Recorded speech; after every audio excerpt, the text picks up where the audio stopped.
नमस्कार। म राधिका तामाङ। राति 8 बजेको जनता समाचारमा स्वागत छ। म मिलन बजगाई। सबैभन्दा पहिले प्रमुख समाचार। सातवटै प्रदेश सरकारद्वारा आर्थिक वर्ष 2079-80 को बजेट सार्वजनिक, भौतिक पूर्वाधार र कृषि प्राथमिकतामा। सरकारले एसपीपी मार्फत नेपाललाई भू राजनीतिक द्वन्द्वमा धकेल्न खोजेको एमालेको आरोप। सम्झौताबारे जवाफ दिन प्रधानमन्त्रीसँग कांग्रेस सांसद गगन थापाको माग। आगामी निर्वाचनका लागि पूर्व मतदानको व्यवस्था गर्न निर्वाचन पर्यवेक्षण समितिको आग्रह। नयाँ व्यक्ति र वर्गलाई स्थान दिने गरी व्यवस्था ल्याउन सुझाव। मंकीपक्स भाइरस संक्रमणको अवस्था चिन्ताजनक रहेको डब्ल्युएचओको भनाई। छलफलका लागि आपतकालीन बैठक आह्वान। र पाँचौं राष्ट्रिय स्केटबोर्ड प्रतियोगिता असार पहिलो साता हुने। प्रतियोगितामा पुरुष र महिला गरी 130 खेलाडीले प्रतिस्पर्धा गर्ने।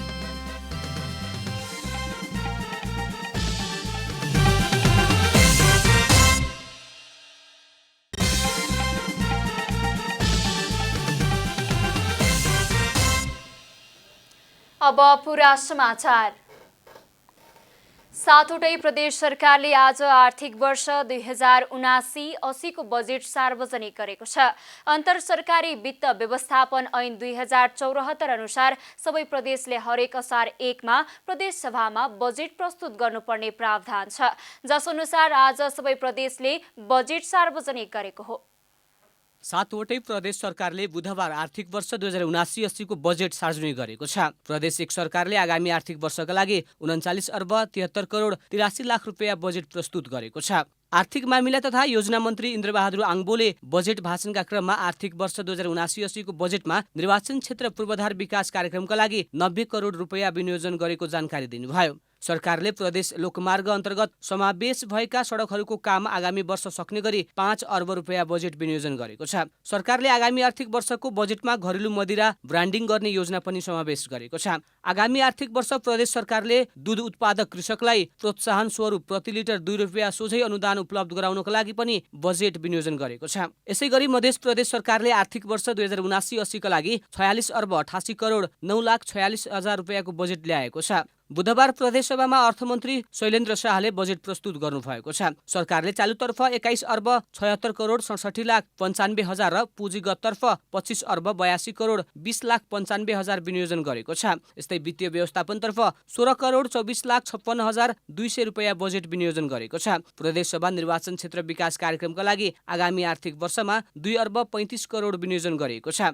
यता बागमती प्रदेश सरकारले आगामी आर्थिक वर्षका लागि 70 अर्ब 93 करोड 93 लाख रुपियाँको बजेट ल्याएको छ। आगामी आर्थिक वर्ष 2079-80 को बजेट घोषणा गर्दै आर्थिक मामिला तथा योजना मन्त्री शालिग्राम जमरकटेलले उक्त बजेट विनियोजन गर्नुभएको हो। कुल विनियोजित बजेट मध्ये चालु खर्चतर्फ 19 अर्ब 2 करोड 41 लाख बजेट छुट्याइएको छ। यस्तै पुँजीगततर्फ 41 अर्ब 56 करोड 24 लाख बजेट विनियोजन गरिएको छ भने वित्तीय हस्तान्तरणतर्फ 8 अर्ब 35 करोड 37 लाख रुपियाँ बजेट छुट्याइएको छ। यसैगरी वित्तीय व्यवस्थापनतर्फ 2 अर्ब बजेट विनियोजन गरिएको छ। यता गण्डकी प्रदेश सरकारले झण्डै 36 अर्ब रुपियाँको बजेट सार्वजनिक गरेको छ। प्रदेश सरकारका अर्थमन्त्री रामजी प्रसाद बरालले बुधबार प्रदेशसभा बैठकमा 35 अर्ब 90 करोड 90 लाख रुपियाँको बजेट सार्वजनिक गर्नुभएको हो। अनुमानित बजेट अनुसार आगामी आर्थिक वर्षमा 22 अर्ब 14 करोड रुपियाँ पुँजीगत खर्च हुनेछ भने बाँकी चालुतर्फ खर्च हुनेछ। यसैगरी सो बजेटबाट 2 अर्ब रुपियाँ स्थानीय तहमा वित्तीय हस्तान्तरण हुनेछ।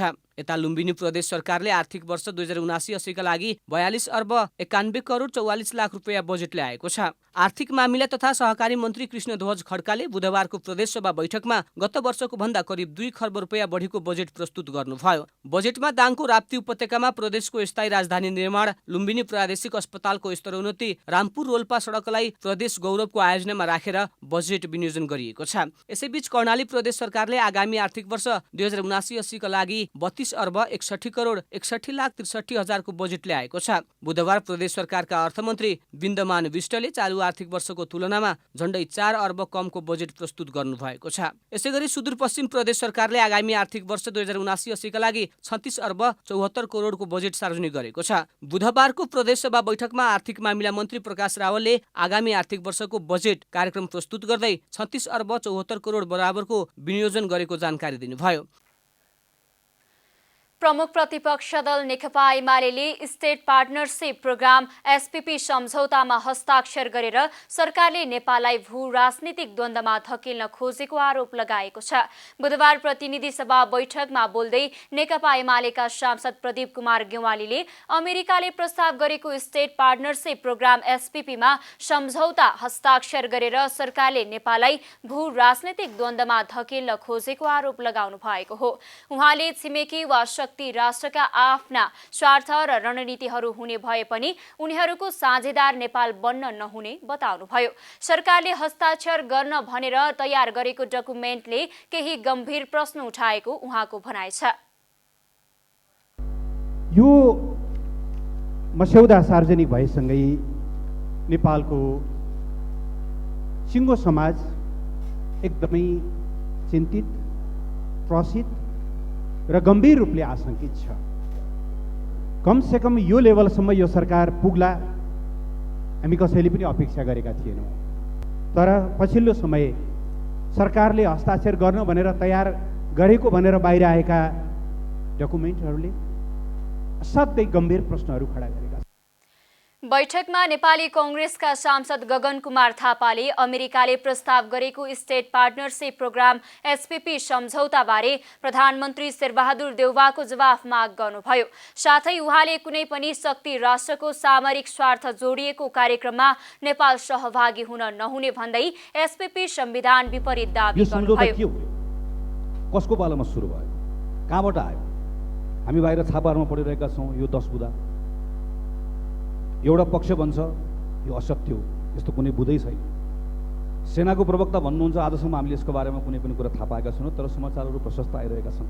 संसदमा यतिको विषय उठिसके पछाडि रक्षा मन्त्रालयको जिम्मेवारी पनि सम्हाल्नु भएको प्रधानमन्त्रीले स्वयं संसदमा उभिएर तत्काल यसको बारेमा आफ्नो विचार राख्नुपर्छ, आफ्नो धारणा प्रष्ट बनाउनुपर्छ।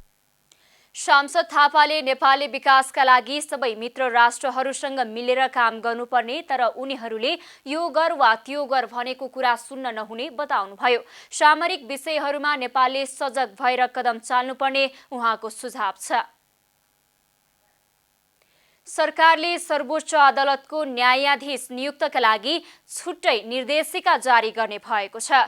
कानून, न्याय तथा संसदीय मामिला मन्त्री गोविन्द प्रसाद शर्मा कोइरालाले क्षमता भएका न्यायाधीशहरू सर्वोच्च अदालतमा नियुक्त हुने गरी निर्देशिका जारी गर्न लागेको जानकारी दिनुभएको हो।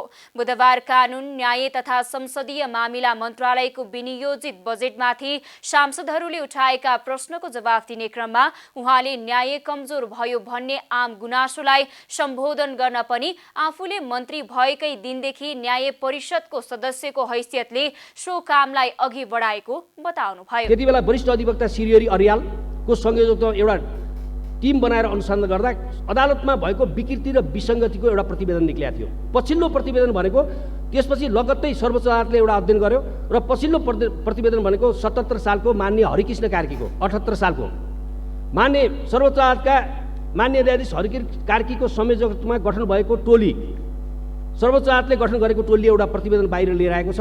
त्यो प्रतिवेदनको कार्यान्वयनको माग राखेर बार आन्दोलनमा समेत गयो। अहिले अदालत आफ्नो लयमा फर्किएको छ, काम गरिरहेछ र त्यो प्रतिवेदनको कार्यान्वयन सुरु भएको छ। मन्त्री शर्माले सत्य निरूपण तथा मेलमिलाप आयोग ऐन 2071लाई संशोधन गर्न प्रस्ताव ल्याइने पनि बताउनुभयो।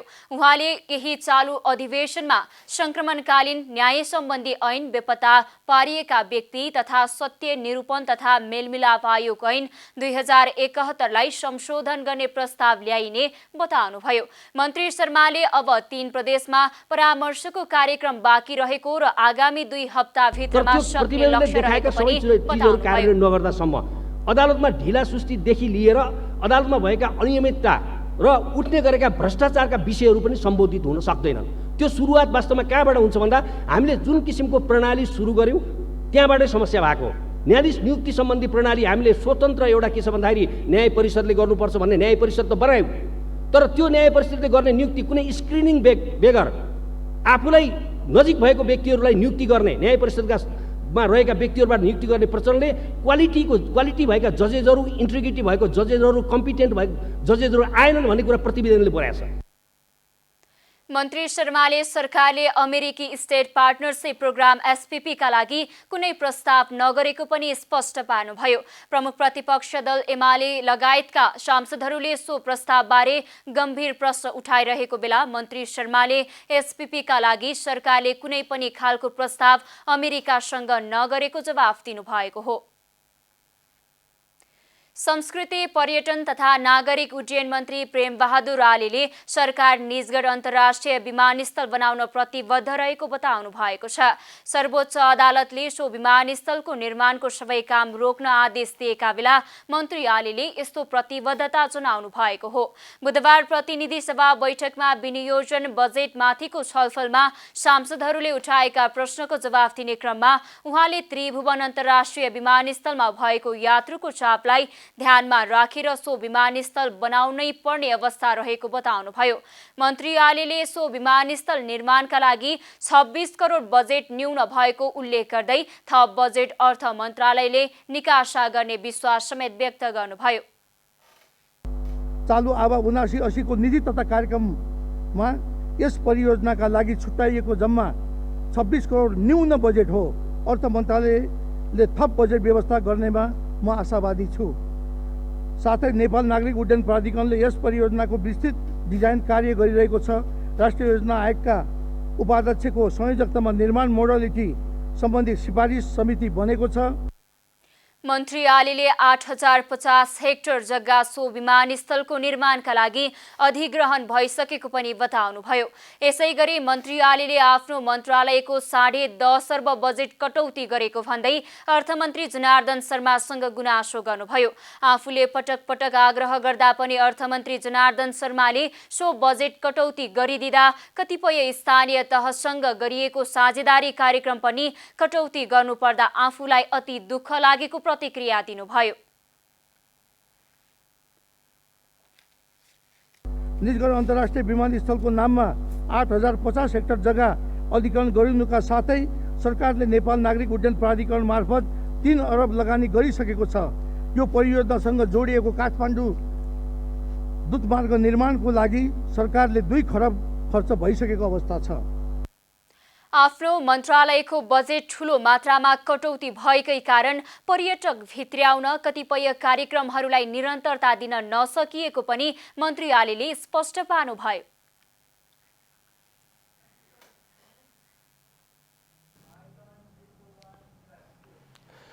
शहरी विकास मन्त्री रामकुमारी झाँक्रीले बाहिरी चक्रपथ निर्माण कार्यका लागि अहिले कुनै पनि काम हुन नसकेको बताउनु भएको छ। बुधबार प्रतिनिधि सभाको बैठकमा आगामी वर्षको विनियोजित बजेटमा सांसदहरूले उठाएको प्रश्नको जवाब दिँदै मन्त्री झाँक्रीले अहिले बनाउने भनिएको ठाउँमा बाहिरी चक्रपथ बन्ने हो कि होइन भन्नेमा अन्योलता रहेको पनि बताउनुभयो। मन्त्री झाँक्रीले चोभारदेखि सतुङ्गलसम्मको 6 किलोमिटरमा धेरै ठाउँमा सरकारी भवन बनेको बताउनुभयो। उहाँले 6 किलोमिटरमा सरकारले मुआब्जा दिने हो भने 3.5 खर्ब खर्च हुने बताउनु भएको छ। मन्त्री झाँक्रीले काठमाडौँ उपत्यकामा 4वटा स्याटेलाइट सिटी बन्ने भने पनि बन्न नसकेको बताउनुभयो।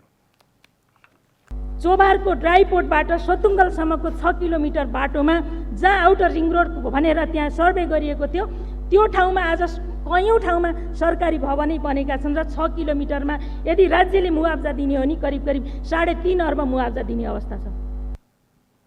मन्त्री झाँक्रीले युटिलिटी करिडोरको कानुन चालु आर्थिक वर्षमा संसदमा ल्याउने तयारी रहेको बताउनुभयो। उहाँले यो कानुन बनेमा सडक बन्ने र खन्ने क्रम तत्काल रोकिने बताउनुभयो। सडकदेखि बाटोका झुन्डिएको तारको व्यवस्थापन पनि यसले गर्ने कुरा अन्यल रहेको भन्दै नयाँ ऐनले सबै व्यवस्थापन गर्ने दाबी गर्नुभयो।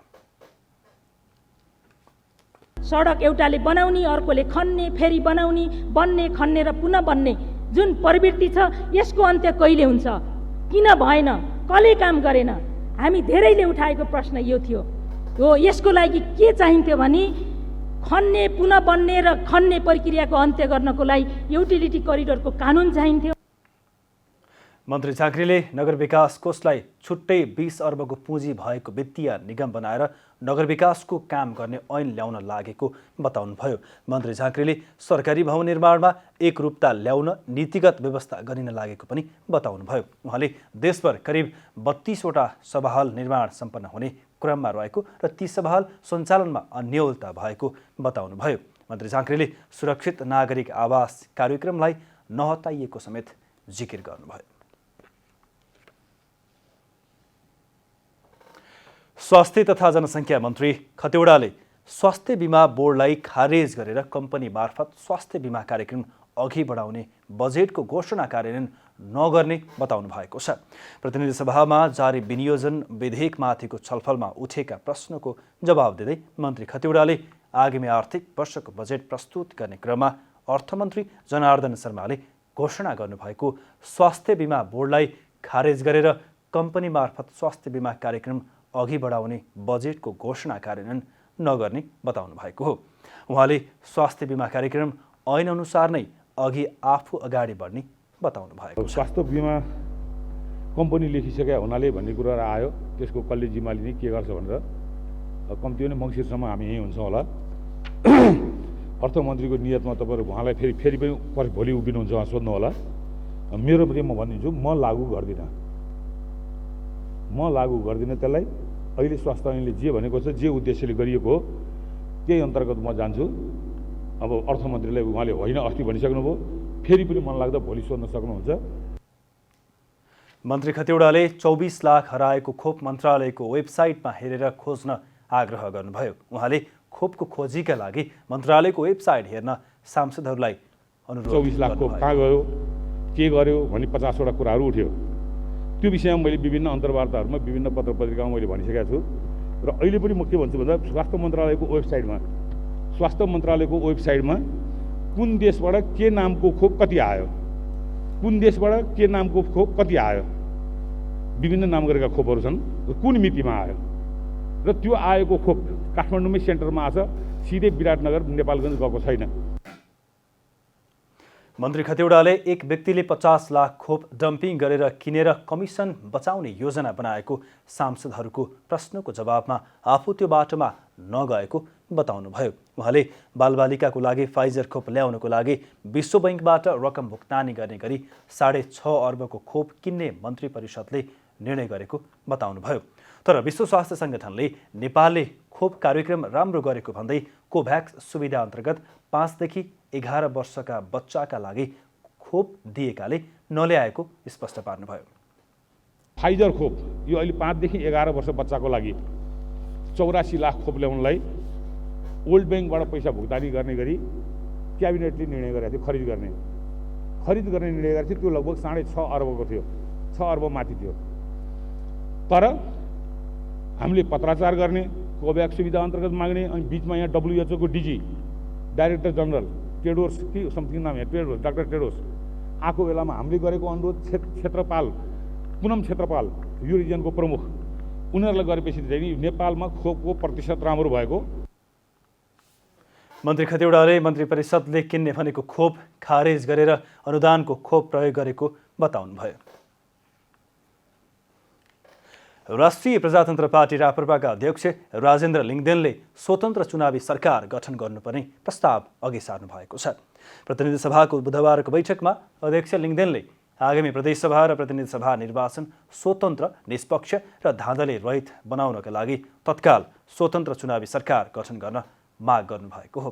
केही समयमा सो निर्वाचनको मिति घोषणा हुने भएकाले प्रजातन्त्रप्रति विश्वास छ भने, निर्वाचनको स्वतन्त्रता र निष्पक्षतामाथि विश्वास छ भने वर्तमान सरकार स्वतन्त्र चुनावी सरकार गठन गर्न सहमत हुनुपर्ने उहाँको भनाइ थियो। हामी हाम्रो कार्यकालको अन्तिम अधिवेशनमा छौँ। यो सरकारलाई प्रजातन्त्रप्रति, स्वतन्त्रताप्रति, निष्पक्षताप्रति विश्वास छ भने अब केही दिनमा, केही समयमा आम निर्वाचनको मिति घोषणा हुँदैछ।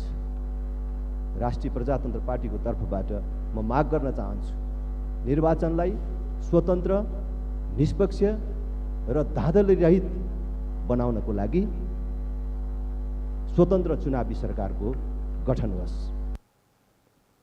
अध्यक्ष लिङ्गदेनले राष्ट्रियतालाई फेरि पनि सङ्कटमा पार्ने गरी अमेरिकी स्टेट पार्टनरसिप प्रोग्राम SPP ल्याएको भन्दै तत्काल रोक्न पनि सरकारलाई पटक पटक सचेत गराउनुभयो। जनता समाचारमा अब छोटो विश्राम।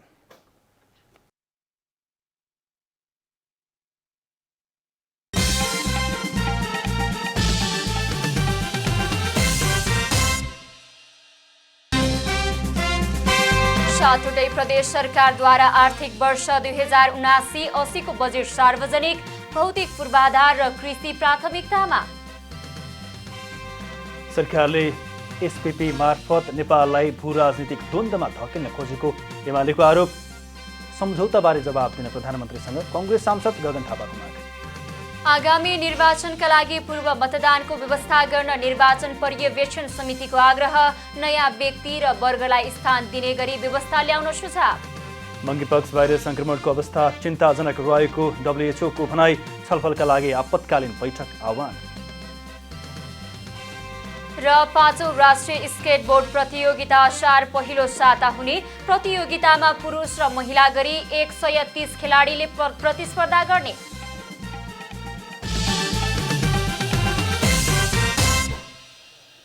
अब थप समाचार। पर्यवेक्षण समिति नेपालले स्थानीय तह निर्वाचन शान्तिपूर्ण तरिकाले सम्पन्न भएको निष्कर्ष निकालेको छ। समितिले आगामी निर्वाचनमा पूर्व मतदानको व्यवस्था मिलाउनु पर्ने सुझाव पनि दिएको छ।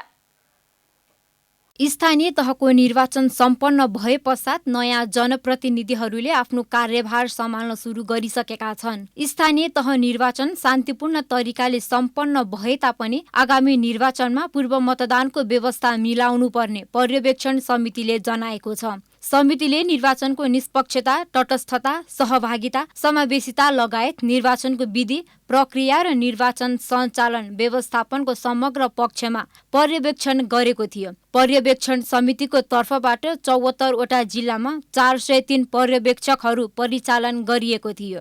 निर्वाचन प्रणालीको सबल पक्ष, समावेशिता र सहभागिता रहेको समितिले जनाएको छ। व्यवस्थापकीय पक्षबाट मतदाता नामावलीमा नाम भएको व्यक्तिलाई परिचय पत्र नभए पनि नागरिकताको आधारमा मतदान गर्न पाउने व्यवस्थाको खुलेर प्रशंसा गरेको छ। निर्वाचन अवधिभर पर्यवेक्षण गरिरहँदा समितिको तर्फबाट देखिएका विभिन्न समस्याहरूलाई आगामी निर्वाचनमा सुधार गरिनु पर्नेमा पनि समितिले जोड दिएको छ। निर्वाचनको मिति घोषणा भएपछि कुनै कारणवश मतदानको दिन उपस्थित हुन नसक्ने अवस्था, विदेशिने व्यक्ति, वृद्ध र अशक्तहरूका लागि पूर्व मतदानको व्यवस्था मिलाउन पर्यवेक्षण समितिले निर्वाचन आयोगलाई आग्रह गरेको छ।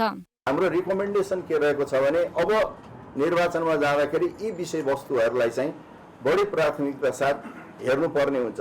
जस्तो कि निर्वाचनको मिति घोषणा भएपछि कुनै कारणवश मतदानको दिन उपस्थित हुन नसक्ने अवस्था हुनेका लागि विशेष गरी मतदान दिनभन्दा अगाडि विदेश जाने, वृद्ध, अपाङ्गता, अशक्तको सुविधाको लागि पूर्व मतदान अर्ली भोटिङ सिस्टमको व्यवस्था मिलाउनु पर्ने। मतदान केन्द्रमा हेल्थ डेस्कलाई विशेष प्राथमिकतामा राखिनुपर्ने पर्यवेक्षण समितिले जनाएको छ। स्थानीय तह निर्वाचनमा आचार संहिता उल्लङ्घन गर्नेहरूका निम्ति निर्वाचन आयोग उदासीन रहेको पनि पर्यवेक्षण समितिले जनाएको छ। आचार संहिताको चाहिँ हामीले कुरा गर्यौं, व्यापक उल्लङ्घन भयो र त्यो उल्लङ्घनमा लाई नियन्त्रण गर्न दिशातर्फ चाहिँ निर्वाचन आयोग उदासीन देखियो हैन। निर्वाचन आयोग अहिले आजको डेटसम्म चाहिँ फलाना व्यक्तिलाई चाहिँ फलाना उम्मेदवारलाई निर्वाचन आचार संहिता उल्लङ्घन गरेकोमा यति दण्ड सजाएर अथवा यस्तो गरियो भन्ने किसिमको जानकारी हामीहरूलाई प्राप्त भएको छैन। अब पत्रकार सम्मेलनमा जियोका कार्यकारी निर्देशक कृष्णमान प्रधानले विगतको तुलनामा शान्तिपूर्ण तरिकाले मतदान सम्पन्न भए तापनि मतदाता शिक्षा दिन आयोग असफल रहेको बताउनुभयो। निर्वाचन आयोगले भलाद्मीपन देखाएको प्रधानको तर्क छ। निर्वाचनको प्रचार क्रममा धेरै उहाँले राखिसक्नु भएको छ। निर्वाचन आयोगले उहाँले भने जस्तै यो अलि भलाद्मीपन देखाएर मात्रै बस्नु हो भने आगामी निर्वाचनमा मनोबल झन् बढ्दै जानेछ। अहिले निर्वाचन आयोगको भाषामा यो आचार संहिता नैतिक डकुमेन्ट पनि हो, कानुनी डकुमेन्ट हो। किनकि संविधान ऐन निर्दिष्टकालाई नै फेसिलिटेट गर्ने गरी बनाइएको हुनाले यसले प्रोसेस पनि बोल्छ, सजाय पनि तोकेको छ। त्यस कारणले कानुनी दस्तावेज हो भनेर उहाँहरू आफै भन्दै हुनुहुन्छ। तर व्यवहारमा कानुनी भन्दा पनि नैतिक दस्तावेजमा उहाँहरू देखाउनुहुन्छ। मानुस् न भन्ने, तर नमानेमा के गर्ने भन्ने कुरा चाहिँ देखिँदैन। आगामी निर्वाचनमा मतदाता शिक्षालाई थप प्रभावकारी बनाउनका निम्ति मतदाता शिक्षा र नागरिक शिक्षालाई निर्वाचनको अभिन्न अङ्ग बनाउन विद्यालयको माध्यमिक तहमा अतिरिक्त क्रियाकलापको रूपमा सञ्चालन गर्नुपर्नेमा कार्यक्रममा सहभागीहरूले सुझाव दिएका थिए। क्यामेरामा शैलेन्द्र गोविन्द अमात्यका साथमा यशोदा चौलागाई, काठमाडौँ। राष्ट्रपति विद्यादेवी भण्डारीले सरकार आर्थिक रूपान्तरण र प्रगतिको मार्ग पहिल्याउन अग्रसर रहेको बताउनु भएको छ। बुधबार लोकसेवा आयोगको 72औं वार्षिक उत्सवको अवसरमा राष्ट्रपति भण्डारीले आयोगले आफूलाई नयाँ युगका नयाँ चाहनाहरूलाई सामना गर्न सक्ने गरेर सुधार एवं विकास गर्दै अघि बढ्नुपर्ने आवश्यकता रहेको पनि बताउनुभयो। उहाँले जनताको समृद्धिको आकांक्षा सम्बोधन गर्न सक्ने र सोही अनुरूप कर्तव्य पालन गर्न सक्ने मानव स्रोतको पहिचान गरी सरकारी सेवालाई बलिया बनाउने अधिकार प्राप्त संवैधानिक अङ्गको रूपमा रहेको लोकसेवा आयोगले त्यसलाई आत्मसात गर्दै आफ्नो दायित्व पूरा गर्न कटिबद्ध हुनुपर्ने बताउनुभयो। जनताको समृद्धिको आकांक्षा सम्बोधन गर्न सक्ने र सोही अनुरूप कर्तव्य पालन गर्न सक्ने मानव स्रोतको पहिचान गरी सरकारी सेवालाई बलियो बनाउने अधिकार प्राप्त संवैधानिक अङ्गको रूपमा रहेको लोकसेवा आयोगले समेत त्यसलाई आत्मसात गर्दै आफ्नो दायित्व पूरा गर्न कटिबद्ध हुनेछ भन्ने मैले विश्वास लिएको छु।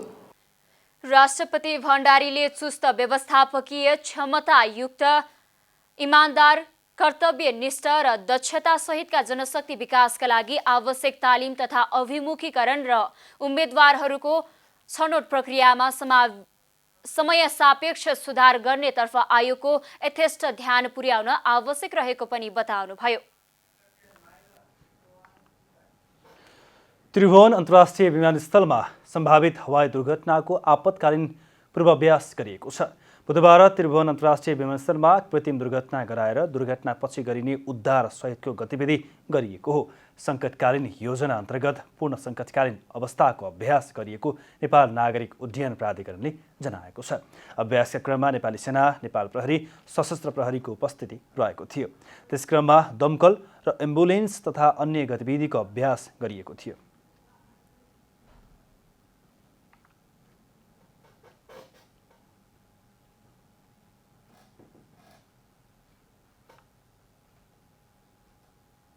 बाइदेवी दुर्घटना भइहाले पनि कम्तीमा सबै चाहिने क्षेत्रका मान्छेहरू अलर्ट बस्ने गरी यो जुन 2-2 वर्षमा जुन यो फुल स्केल इमर्जेन्सी एक्सर्साइज गर्ने कामहरू भएको छ, अब यसले गर्दाखेरि बाइदेवी कदाचित चाहिँ दुर्घटना भइहाले पनि यसलाई सुरक्षित र कसरी छिटोभन्दा छिटो चाहिने यसलाई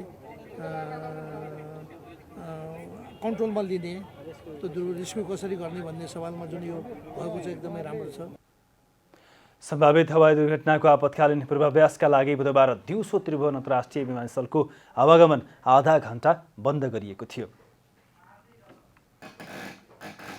अब आर्थिक समाचार।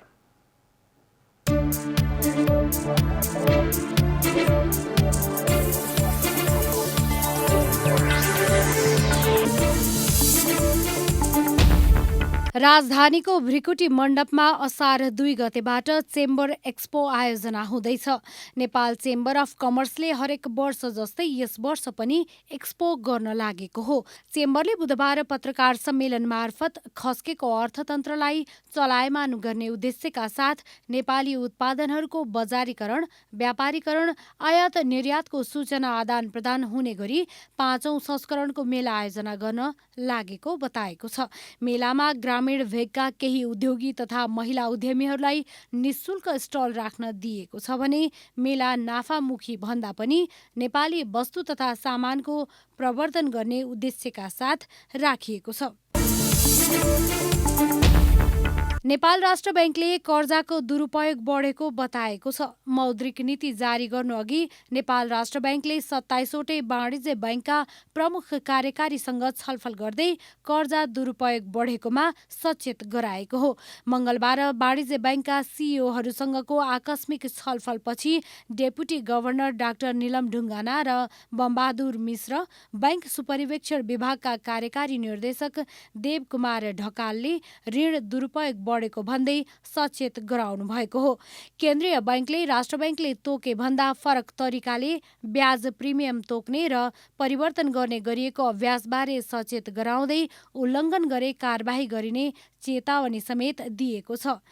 कतिपय कर्जाहरू कर्जा प्रवाह गर्दाका बखतमा आधार दरभन्दा कम ब्याजदर हुने गरी समेत प्रवाह भएको राष्ट्र बैङ्कले प्रमुख कार्यकारी अधिकृतहरूलाई जानकारी गराएको छ। असार महिनाको पहिलो दिन बुधबार पनि शेयर बजार घटेको छ। नेपाल स्टक एक्सचेन्ज नेप्सेका अनुसार बुधबार बजार 29.89 अङ्कले घटेको हो। 1.50% बजार घट्दा नेप्से परिसूचक 1966.37 अङ्कमा ओर्लिएको छ। बुधबार 229 कम्पनीका 41,82,369 किता सेयर किनबेच हुँदा 1,49,17,58,000 बराबरको सेयर कारोबार भएको हो। बजार घटेको दिन बुधबार पनि सबै समूह नकारात्मक भएका छन्। सबैभन्दा बढी जीवन बिमा समूह 189.58 अङ्कले घट्न पुगेको हो।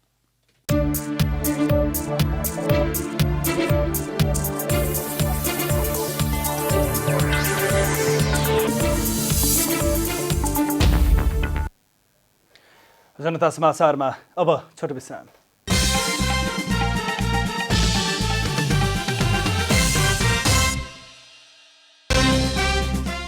सातवटै प्रदेश सरकारद्वारा आर्थिक वर्ष 2079-80 को बजेट सार्वजनिक, भौतिक पूर्वाधार र कृषि प्राथमिकतामा।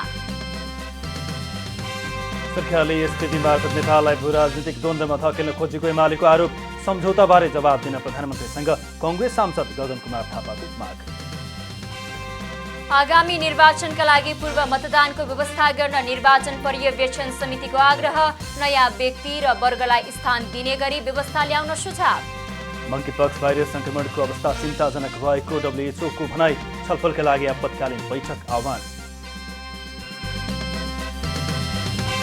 र 5औं राष्ट्रिय स्केटबोर्ड प्रतियोगिता असार पहिलो साता हुने, प्रतियोगितामा पुरुष र महिला गरी 130 खेलाडीले प्रतिस्पर्धा गर्ने।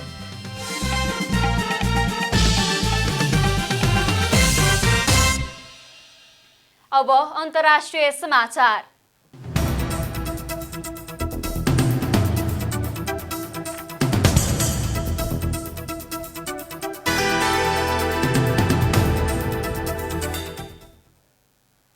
विश्व स्वास्थ्य संगठन WHO ले विश्वमा हालसालै देखिएको मंकीपक्स भाइरस संक्रमणको अवस्था निकै असामान्य र चिन्ताजनक रहेको बताएको छ। संगठनका महानिर्देशक डाक्टर टेड्रोस अधानम गेब्रेयेससले यस विषयमा छलफलका लागि आगामी हप्ता आपतकालीन समितिको बैठक बोलाउनु भएको छ। सो बैठकमा मंकीपक्स भाइरस संक्रमण अन्तर्राष्ट्रिय सार्वजनिक चिन्ताको विषय हुन सक्छ वा सक्दैन भन्ने विषयमा छलफल हुने बताइएको छ। हालसम्म 39 देशमा फेला परेको मंकीपक्स 1600 भन्दा बढीमा पुष्टि भइसकेको छ भने 1500 बढीमा संक्रमणको आशंका गरिएको WHO ले जनाएको छ। यसरी तीव्र रूपमा संक्रमण फैलनुको मुख्य कारण शारीरिक सम्बन्ध नै रहेको दावी गरिएको छ। विश्व स्वास्थ्य संगठनका महानिर्देशक डाक्टर टेड्रोस अधानम गेब्रेयेससका अनुसार 39 देशमध्ये 7 देशमा वर्षौंदेखि भाइरस संक्रमण देखा पर्दै आइरहेको छ भने 32 देशमा पहिलो पटक संक्रमण फेला परेको हो। यद्यपि पहिलो पटक संक्रमण देखा परेको देशमा हालसम्म कसैको मृत्यु नभएको जनाएको छ। यसैबीच बेलायतमा करिब 500 जनामा मंकीपक्स संक्रमण पुष्टि भएको छ। बेलायतको स्वास्थ्य सुरक्षा एजेन्सीका अनुसार अधिकांश समलैङ्गिक पुरुषहरू यसको चपेटामा आएको पाइएको छ। हालसम्म 79% संक्रमण पुरुषमा देखिएको छ। बेलायतपछि स्पेन, जर्मनी र क्यानाडामा पनि यसको संक्रमण फैलिसकेको छ।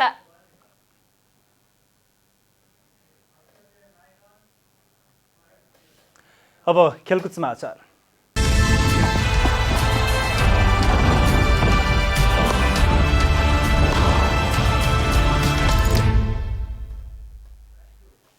नेपाल स्केटिङ तथा स्केटबोर्डिङको आयोजनामा 5औं राष्ट्रिय स्केटबोर्ड प्रतियोगिता असार पहिलो साता हुने भएको छ। नेपाल स्केटिङ एन्ड स्केटबोर्डिङ सङ्घले बुधबार पत्रकार सम्मेलन गरेर 5औं संस्करण राष्ट्रिय प्रतियोगिता पोखरामा असार 6 र 7 गते गर्ने जनाएको हो। पोखरा रङ्गशालामा रहेको अन्नपूर्ण स्केट पार्कमा आयोजना हुने प्रतियोगितामा 22 देखि 25 जिल्लाका 100 जना पुरुष र 30 जना महिला खेलाडीले प्रतिस्पर्धा गर्नेछन्। कोरोना महामारीका कारण प्रतियोगिता समयमा हुन सकेको थिएन। महामारीको अवस्था केही मत्थर भएसँगै आयोजकले प्रतियोगिता पोखरामा आयोजना गर्न लागेको हो। 2015 देखि सञ्चालनमा आएको यो प्रतियोगिता यसअघि पोखरामा 2 पटक सम्पन्न भएको छ भने काठमाडौँमा 2 पटक आयोजना भएको छ। प्रतियोगितामा स्ट्रिट स्केटबोर्ड र पार्क स्केटबोर्ड विधामा प्रतिस्पर्धा हुने सङ्घका अध्यक्ष अच्युत खनालले पत्रकार सम्मेलनमा जानकारी दिनुभएको छ। प्रतियोगिताको विजेतालाई थाइल्यान्डमा आयोजना हुने एसियन प्लेट च्याम्पियनसिपका सहभागिताको अवसर दिइने आयोजकले जानकारी दिएको छ। 2 दिनसम्म सञ्चालन हुने प्रतियोगिताको विजेताले 15,000, उपविजेताले 10,000 तथा तेस्रोले 5,000 रुपियाँ नगद प्राप्त गर्नेछन्। अन्त्यमा आजको डायरी।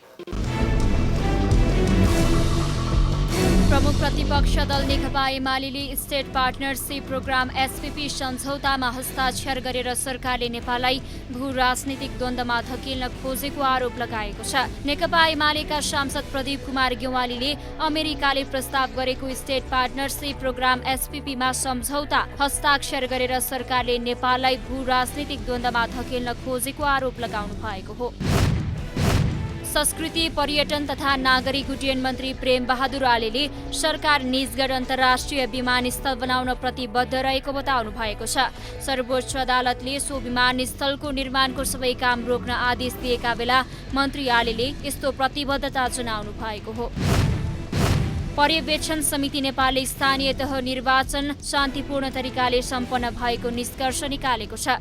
समितिले आगामी निर्वाचनमा पूर्व मतदानको व्यवस्था मिलाउनु पर्ने सुझाव पनि दिएको छ। व्यवस्थापकीय पक्षबाट मतदाता नामावलीमा नाम भएको व्यक्तिलाई परिचय पत्र नभए पनि नागरिकताको आधारमा मतदान गर्न पाउने व्यवस्थाको खुलेर प्रशंसा गरेको छ। विश्व स्वास्थ्य संगठन डब्ल्युएचओले विश्वमा हालसालै देखिएको मंकीपक्स भाइरस संक्रमणको अवस्था निकै असामान्य र चिन्ताजनक रहेको बताएको छ। संगठनका महानिर्देशक डाक्टर टेड्रोस अधानम गेब्रेयेससले यस विषयमा छलफलका लागि आगामी हप्ता आपतकालीन समितिको बैठक बोलाउनु भएको छ। सो बैठकमा मंकीपक्स भाइरस संक्रमण अन्तर्राष्ट्रिय सार्वजनिक चिन्ताको विषय हुन सक्छ वा सक्दैन भन्ने विषयमा छलफल हुने बताइएको छ। नेपाल स्केटिङ तथा स्केटबोर्डिङको आयोजनामा 5औं राष्ट्रिय स्केटबोर्ड प्रतियोगिता असार पहिलो साता हुने भएको छ। नेपाल स्केटिङ एन्ड स्केटबोर्डिङ सङ्घले बुधबार पत्रकार सम्मेलन गरेर 5औं संस्करण राष्ट्रिय प्रतियोगिता पोखरामा असार 6 र 7 गते गर्ने जनाएको हो।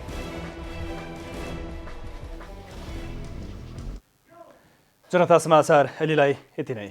जनताद्वारा जनताका लागि प्रसारित जनता टेलिभिजनका कार्यक्रमहरू युट्युब, ट्विटर, फेसबुक र हाम्रो वेबसाइट जनतासमाचार.com मा पनि पढ्न र हेर्न सक्नुहुनेछ।